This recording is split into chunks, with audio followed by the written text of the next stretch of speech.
안녕하세요 여러분. 오늘의 영상은 지난번에 올렸던 영상에서 달아주신 질문에서 시작합니다. 그래서 금리 인하기 때 사면 좋은 주식들이 뭔데? 라는 질문을 달아주셨죠. 사실 정답은 없습니다만 그래도 흔히들 금리 인하 수혜주라고 이야기하는 것들 한번 짚어볼게요.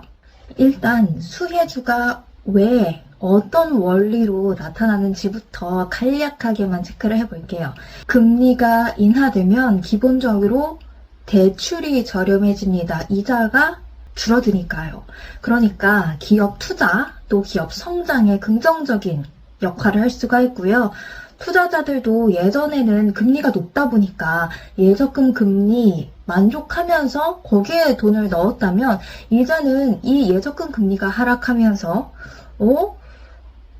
굳이 여기에서 큰 수익을 얻을 수 없다면 그냥 주식에 넣자, 이런 움직임으로 주식시장으로 많이들 돌아오시기도 하고요.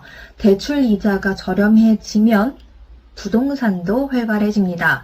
왜냐? 우리 보통 집 살 때 대출 끼고 다들 사잖아요. 그래서 이런 메커니즘, 기본적으로 돈의 유동성이 풍부해진다라고 이해를 하시면 되겠습니다. 이런 관점에서 수혜주들 한번 짚어볼까요? 먼저는 섹터별로입니다. 먼저 부동산 시장 활발해진다고 말씀을 드렸죠. 부동산 관련 기업들 당연히 수혜주에 포함이 되어 있습니다. 낮은 금리가 주택 구매 그리고 부동산 투자를 촉진시킬 수 있기 때문인데요. 건설업체, 부동산 개발업체, 부동산 중개업체, 리츠 등이 여기에 포함이 되겠죠. 다만 지금 건설사들의 분위기가 그렇게 좋진 않습니다. 중국에서도 그렇고요. 국내에서도 태형건설 이슈가 있었고요. 그래서 통상적으로 이 금리 인하 시기에 부동산 관련 기업들이 주목을 받기 마련이지만 지금은 한번 다른 이슈들까지도 체크해 볼 필요가 있겠습니다. 자, 두 번째는 IT 바이오 기업입니다. 왜냐? 여기에는 기술에 투자하는 그런 투자, R&D에 들어가는 비용들이 많은데 이걸 다 현금으로 할 수는 없잖아요. 여기 기업들 대출을 끼고 합니다. 그러니 대출 금리가 낮아지면 기업이 투자를 더 많이 할 수 있겠죠. 연구 이것도 해보고 저것도 해보고, 그래서 이들의 투자가 활발해지면서 다시 주목을 받을 수가 있겠습니다. 세 번째, 소비재 기업입니다. 왜? 우리가 필수 소비재 같은 경우에는 대출까지 받아서 사진 않잖아요. 하지만 이 재량 소비재의 경우에는 우리가 대출을 받아서 아니면 할부 이자 이런 걸로 사는 경우도 많죠. 그렇다 보니 금리가 낮아지면 소비도 활성화되기 마련입니다. 그래서 소비가 촉진될 가능성이 높기 때문에 소비재 기업도 흔히들 금리 인하 수혜주라고 이야기합니다. 마지막 섹터는요, 바로 은행 금융 서비스인데요. 사실 이거는 조금 애매한 것 같기도 해요. 왜냐하면 금리가 인하하면 대출 싸졌어, 대출 받자 라는 사람들이 많아지면서 이자 수익이 증가할 수도 있어요. 그런데 반대로 생각을 해보면 금리 인상기에는 이 예대 마진이 커지기 마련이란 말이죠. 은행들 주로 이 예대 마진을 먹고 사는데 이게 커지니까 이자 수익도 증가할 수 있습니다. 그래서 은행, 금융 서비스, 금리 인하 수혜주로 포함이 되는 경우 왕왕 있지만 100% 금리 인하 수혜주라고 말하기는 어려울 것 같아요. 금리가 인상할 때도 대출 수요가 너무 줄지 않는 한 수혜주로 일컬어지기도 하거든요. 금융 서비스 같은 경우에는 증권사들도 여기에 포함이 되는데요.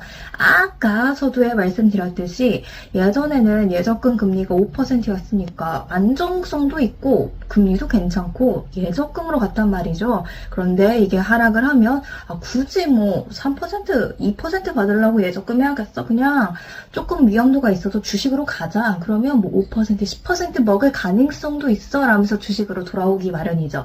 거래가 활발해지면 증권사의 이익도 늘어나기 마련입니다. 수수료요. 그래서 금융 서비스 관련 종목까지 이렇게 포함을 해볼 수가 있겠습니다.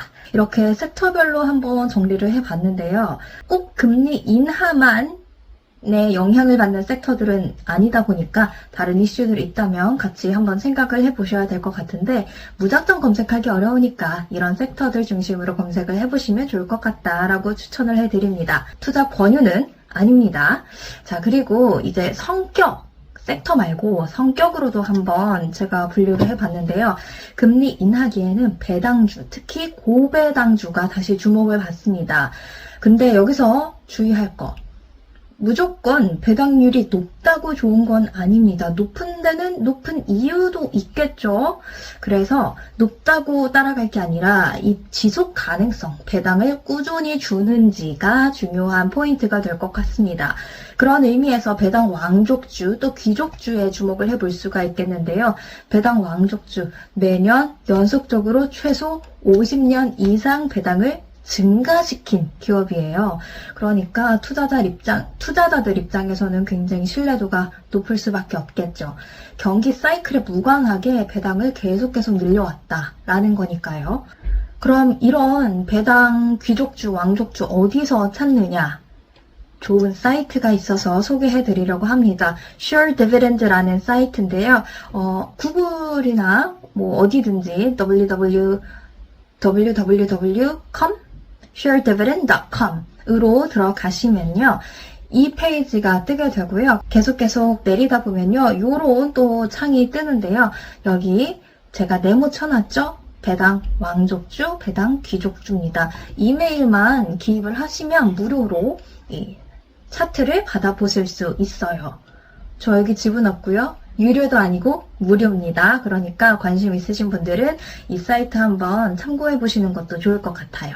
그 다음에는 채권 ETF가 있습니다. 이미 많은 서학개미 분들이 금리 인상 마무리 시점에서부터 TLT, 장기 채권 ETF, 미국의 장기 국채 ETF를 많이 매입하셨던 걸로 제가 기억을 하는데 채권 가격은 금리와 반대로 움직입니다. 금리가 인하되면 채권 가격은 오른다고 볼 수가 있는데 이게 왜 그러냐? 간략하게 설명을 해드리면요.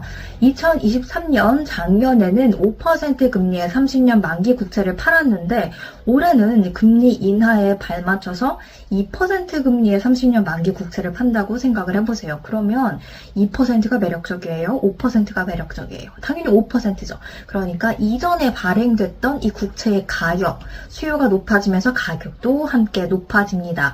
그러니까 이 채권 ETF는 이 수익률을 따르는 게 아니라 금리를 따르는 게 아니라 채권 가격을 따르거든요.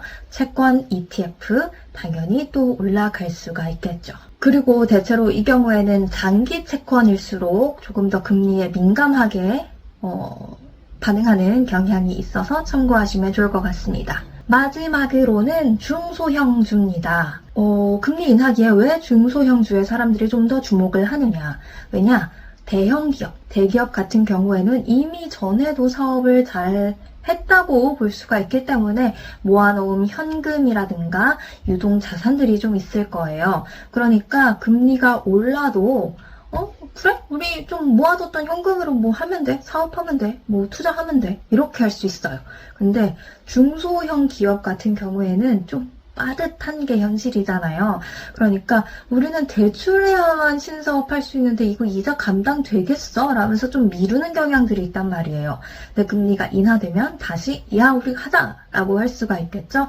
그래서 상대적으로 중소형주에 다시 이렇게 시각을 돌리는 분들도 계십니다. 이렇게 금리 인하기에 수혜를 입는다고 흔히들 말하는 섹터 그리고 성격의 종목들을 한번 살펴봤는데요. 다시 말씀드리지만 여기에 소개해드렸다고 해서 무조건 금리 인하하면 오른다. 이거는 아니고요. 금리 외에도 다른 여러 가지의 영향을 받을 수가 있으니까 꼭 이 섹터들을 기본적으로 참고하셔서 개인적으로 검색을 해보시고 좋은 투자하셨으면 좋겠습니다. 다음에 또 다른 컨텐츠로 찾아오겠습니다. 감사합니다.